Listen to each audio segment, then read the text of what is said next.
अलग लोगों का इतिहास मिटाने के लिए ब्राह्मणों ने दो काल्पनिक कैरेक्टर खड़े किए, एक परशुराम और चाणक्य। आरएसएस के लोग डंडा लेते, तो आरएसएस के लोग प्रतीक रूप में अपने आप को परशुराम का वंशज मानते हैं। हम लोगों ने जो ऑफर दिए कॉमन सभी ब्राह्मणों को दिए, ब्राह्मण अपने आप को विद्वान मानते हैं, तो हम कह रहे हैं कि विद्वान ब्राह्मण तुम कहां मर गए हो, हमने आपके लिए ऑफर रखा हुआ है। कौन बनेगा करोड़पति है, हम भी एक एपिसोड शुरू कर दिया, कौन बनेगा ब्राह्मण करोड़पति। चाणक्य ऐतिहासिक है, हमारे साथ डिबेट करो, किसी की टीवी चैनल पर डिबेट करो और सिद्ध करो, हमें हराओ, हम लोग मुकर नहीं जाएंगे, हम उनको 1 करोड़ का इनाम देंगे।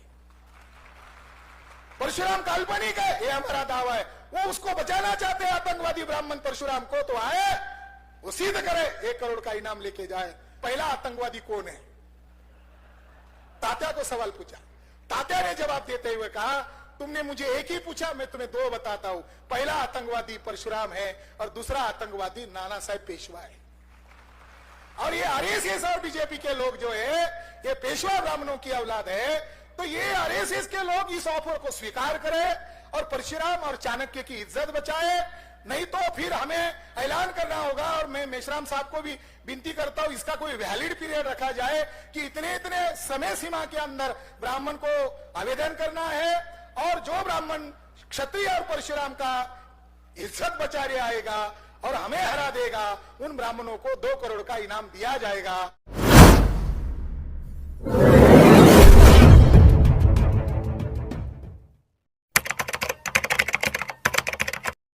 आज हमारे यहां क्षत्रिय भाई आए, हमें बहुत खुशी हो रही है, मगर हमारे सुखदेव सिंह गोगामेडी जी भी आज यहां होते, अगर दुश्मनों ने उनके साथ जो षड्यंत्र नहीं किया होता तो आज यहां होते। आज वो शेर की तरह दहाड़ते जैसे वो दहाड़ रहे थे, मगर उनके जिम्मेदार साथी आए और हम लोगों ने विषय रखा हुआ है कि चाणक्य और परशुराम ये काल्पनिक है। इस तथ्य को जो भी कोई ब्राह्मण सप्रमाण विथ एविडेंस झूठा साबित करेगा, उन ब्राह्मण विद्वान ब्राह्मण को परशुराम के लिए 1 करोड़ और चाणक्य के लिए 1 करोड़ 2 करोड़ का इनाम है। ऐसा क्यों कहना पड़ रहा है?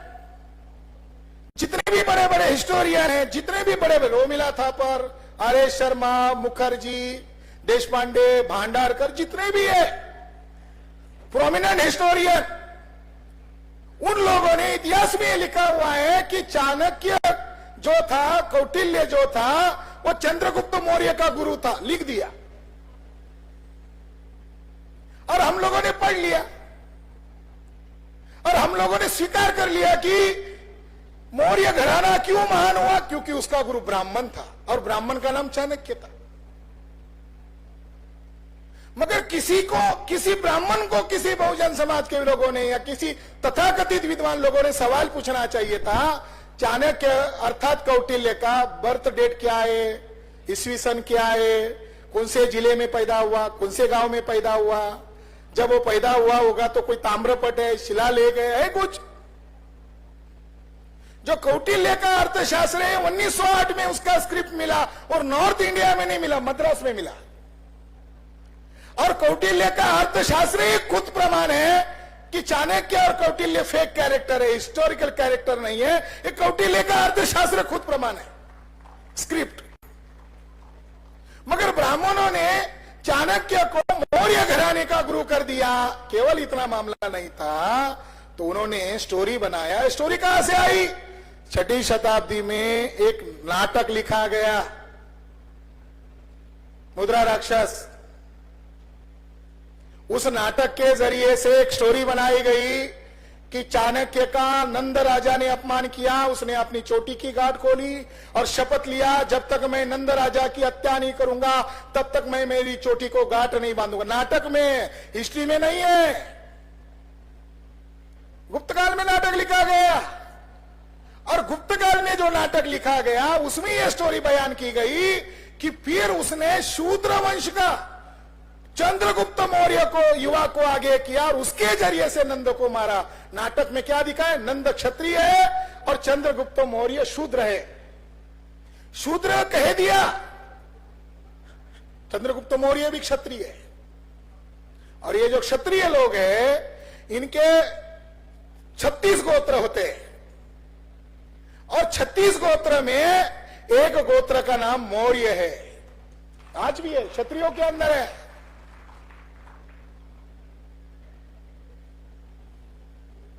और जो मानसिंह मौर्य राजस्थान का राजा था 710 में, वो मौर्य राजा का वंशज था। उसने अपनी बहन का लड़के को राजा वारिस बनाया, उसका नाम था बप्पा रावल। यही बप्पा रावल बाद में सिसोदिया वंश का प्रमुख बताया गया है और सिसोदिया वंश के साथ शिवाजी महाराज का नाता जोड़ा गया है। क्षत्रिय थे, मगर ब्राह्मणों ने नाटक में हद कर दिया। आगे क्या कर दिया कि नंद की एक मुरा नामक दासी थी, वेश्या थी। हद हो गई नाटक वालों ने।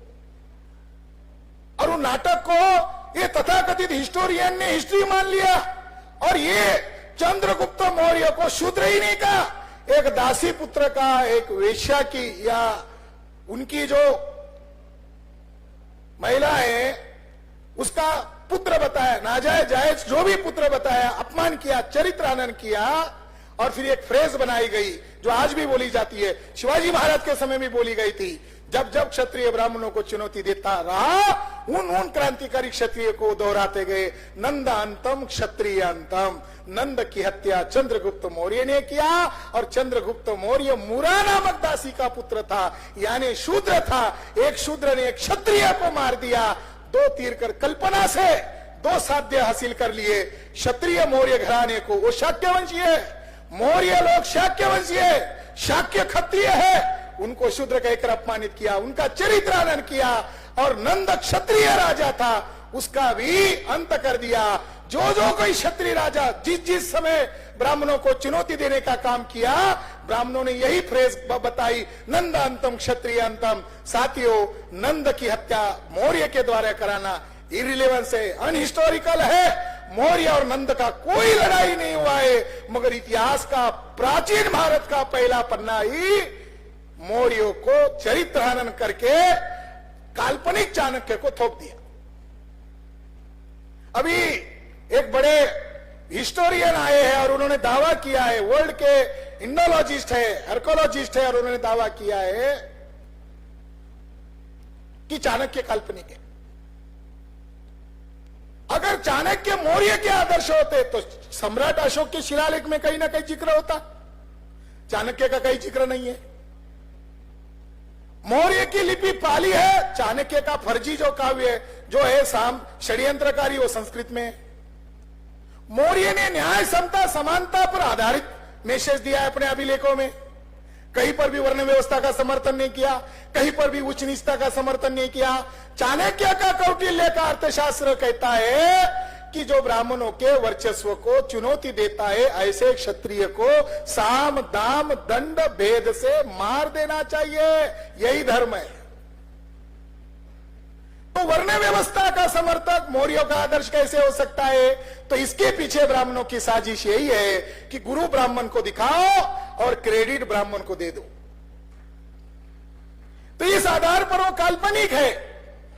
और एक काव्य हमें मिला है 8वीं शताब्दी में लिखा हुआ, उसने खुद लिखा हुआ है वो संस्कृत कवि ने कि चाणक्य बहुत काल्पनिक पात्र है। उसने खुद एग्री किया।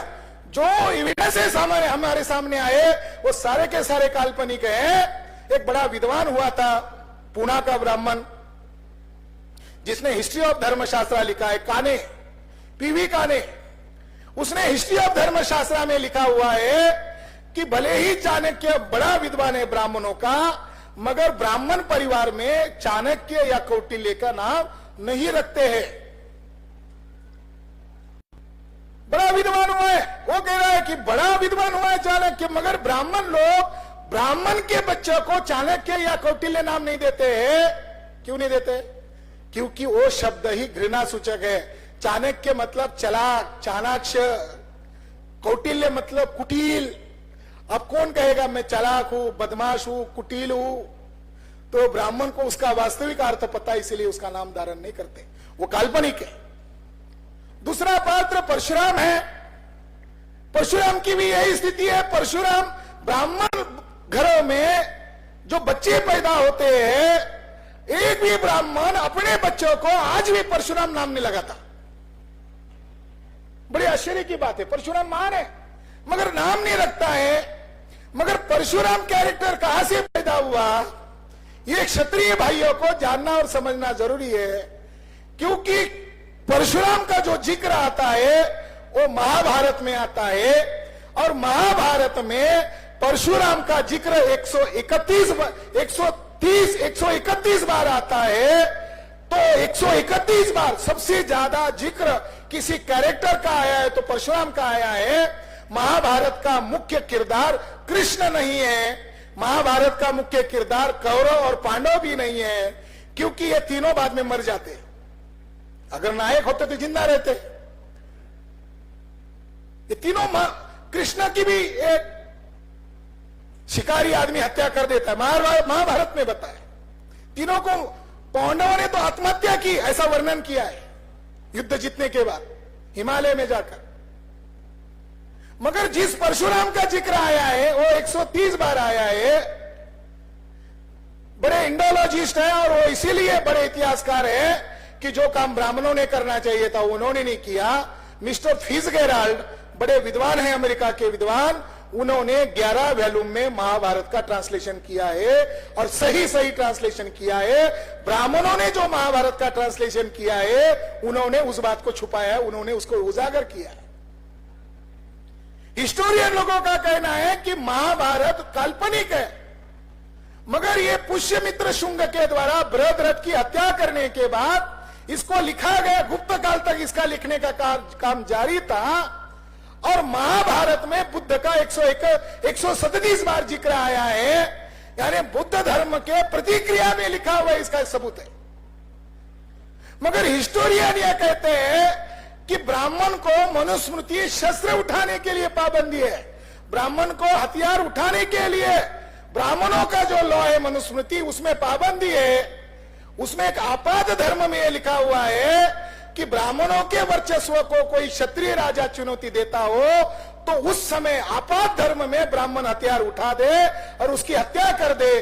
तो हत्या के लिए ब्राह्मणों ने शब्द प्रयोग किया, वो हत्या नहीं है, वो वध है, वध यानी जायज है। तो साथियों, हिस्टोरियन लोगों का यह कहना है कि परशुराम जो कैरेक्टर आया है ये बौद्ध धर्म के प्रतिक्रिया में आया है, और किसको ध्यान में रखकर आया है? सम्राट अशोक मौर्य को ध्यान में रखकर ब्राह्मणों की कमेटी बैठी थी। महाभारत एक कमेटियों के द्वारा लिखा हुआ है, एक सिंगल ब्राह्मण के द्वारा लिखा नहीं गया, बहुत दिमाग लगाकर लिखा गया है। प्रतीकों के माध्यम से शब्दों का खेल करके उन बातों को बताया गया। हमारे ज्यादातर बहुजन समाज के लोग शब्दार्थ को ही जानते, व्यंग्यार्थ को नहीं जानते, वाक्यार्थों को नहीं जानते, जो ऊपरी होता है वही मान लेते हैं। महाभारत बहुत ही चालाकी से लिखा गया है, बहुत ही षड्यंत्र से लिखा गया है, और महाभारत का परशुराम सम्राट अशोक को ध्यान में रखकर लिखा गया है, क्योंकि सम्राट अशोक ने कलिंग युद्ध में ब्राह्मणों को मार डाला। जो उड़ीसा में जो बड़ा उनका रॉक एडिक्ट है, हाथी की सामने प्रतिमा है, हाथी के पीठ पर अभिलेख खुदवाया हुआ है और उसमें स्पष्ट लिखा हुआ है कि कलिंग युद्ध में मैंने इतने लाख ब्राह्मणों को मारा, 1.25 लाख ब्राह्मणों को मैंने जेल डाला। और ये उन्होंने वही नहीं लिखा, अफगानिस्तान तक लिखा, साउथ इंडिया में लिखा। कुछ हिस्टोरियन कहते हैं कि उसने बौद्ध धर्म अपनाने के, हिंसा करने के बाद बौद्ध धर्म अपनाया, मगर बौद्ध धर्म अपनाने के बावजूद भी उसने उस हिंसा का जिक्र किया, क्योंकि उसको वो विधर्मी लोग, बौद्ध धर्म के विरोधी लोगों को ध्यान में रखते हुए लिखा हुआ है। ये बात हिस्टोरियन लोग मान्य करते हैं। और ब्राह्मणों के मन में डर था, दहशत था, वो डर को रिलीज करने के लिए, वो डर को निकालने के लिए सम्राट अशोक का भय सामने रखकर उन्होंने एक टेररिस्ट आतंकवादी परशुराम का एक काल्पनिक कैरेक्टर खड़ा किया है।